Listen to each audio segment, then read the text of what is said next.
what's the nature of consciousness, who am I, and all these things are underscored by the understanding that we're going to die. Our time is limited. We're impermanent.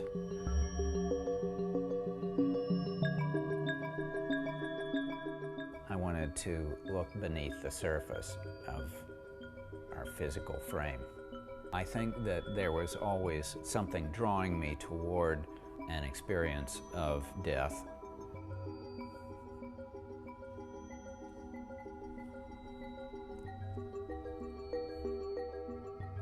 Alex Grey's earliest drawings and paintings would set the tone for his later work as a visionary artist.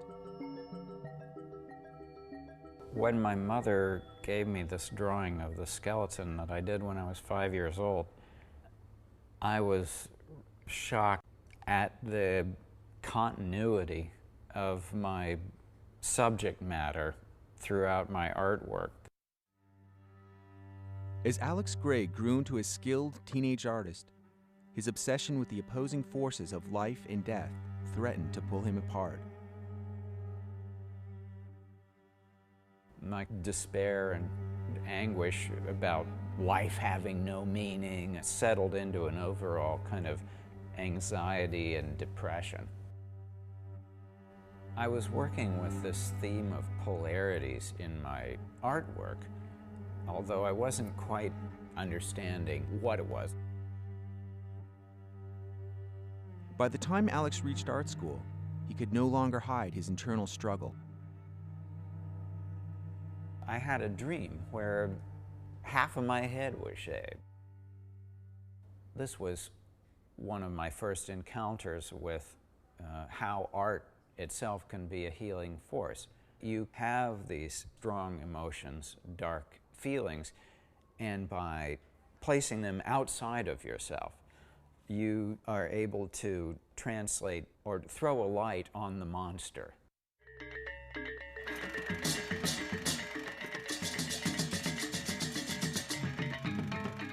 My performances definitely did a number on my identity. I was wondering who I am. I was trying to explore my own inner turmoil. Alex yearned for an experience that would take him beyond the limits of his physical form. This inspired him to travel thousands of miles to the magnetic North Pole. I had a kind of epiphany of becoming one with the lines of force that were this geomagnetic field around our planet. I'd had this kind of sense of dissolving into an energy field. This was a beautiful and amazing experience. It was a feeling of having gone beyond the confines of my own body, really for the first time. When Alex returned from the Arctic, he realized he was searching for something beyond the polarities of life and death. I'd been doing these kind of crazy things, shaving my head and going to the North Pole. I thought to myself, you must be searching for something. If there is such a thing as God, then please appear, And so it was kind of a prayer, kind of a challenge, kind of a hopeless hope. Later that night, while Alex attended a party, he believed that his prayers were answered. After drinking a mixture laced with LSD, he imagined himself spiraling in a tunnel of black and white light. All this stuff about polarities that had been obsessing me, about the struggle and conflict between good and evil and logical, intuitive, black and white, was beginning to become resolved because there was this beautiful kind of gradation of grays. I felt like I had discovered a new realm of spiritual reality, and I called this polar unity.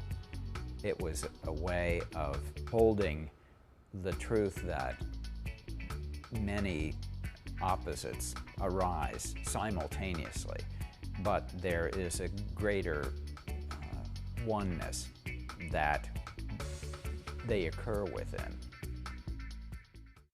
In an effort to understand his experience, Alex contacted Allison, a woman who had drank the same mixture.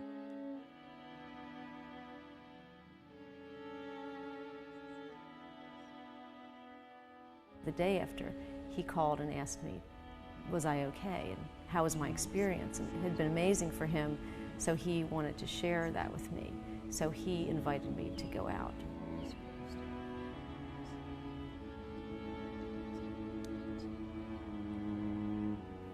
The lady who drank the other half of the bottle was Allison, who has become my wife. Now we've been together for 28 years.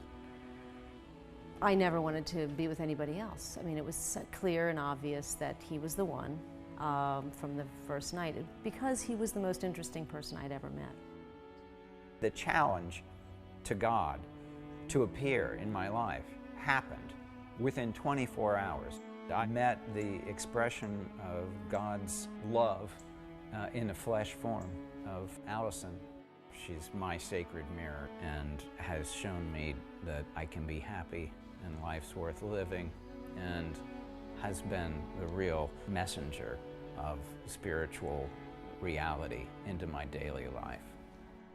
And it was around the same time that I changed my name to Alex Gray. I felt like the name Gray brought together the opposites, and it was more an expression of who I felt myself had become.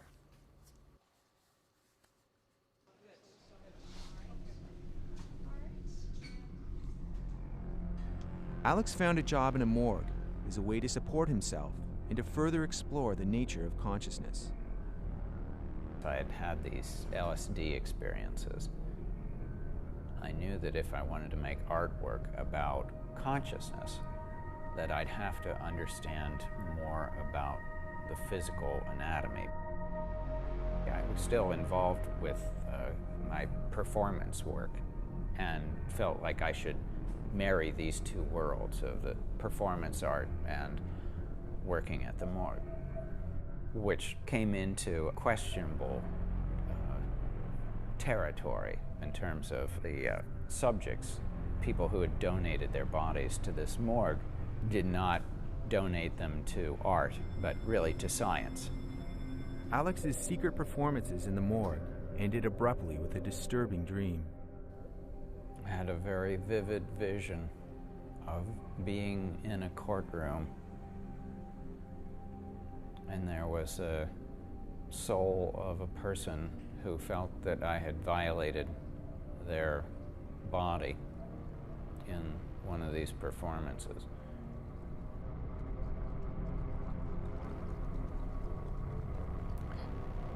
I felt an incredible sense of shame and guilt,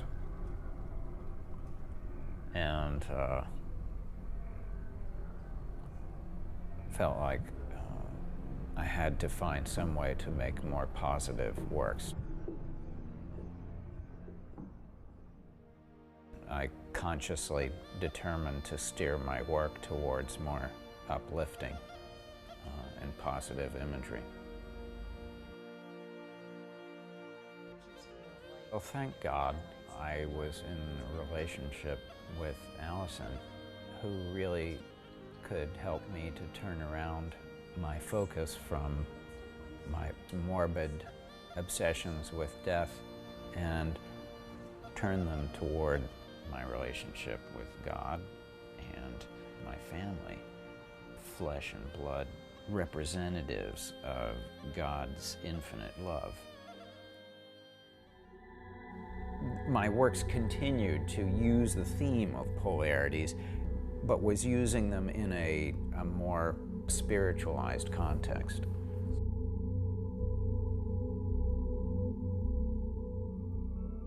Alex had healed his own fragmentation through the transcendent experience of love in visionary art. A new revelation inspired Alex to share these insights with others. I came into a dimension of reality that was unlike anything I had ever experienced before. There was no longer any reference point to a kind of physical reality. Everything had become energy. This completely changed the focus of my life and my artwork.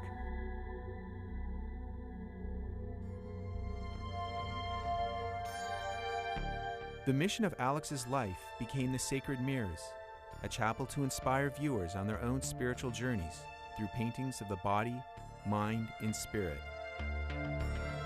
I wanted to provide an experience where a person could mirror these different systems of their own body and get in touch with how miraculous we all are. The Sacred Mirrors takes you from the very physical skeleton and nervous system and cardiovascular system, the physical body, then the gender and racial types. Then it goes into the psychic energy systems, the acupuncture meridians and points, and then I present a kind of a breaking down of the boundaries between the self and its surroundings. I wanted my work to encompass the depths of the sorrow of being alive and point to the beautiful truths about life.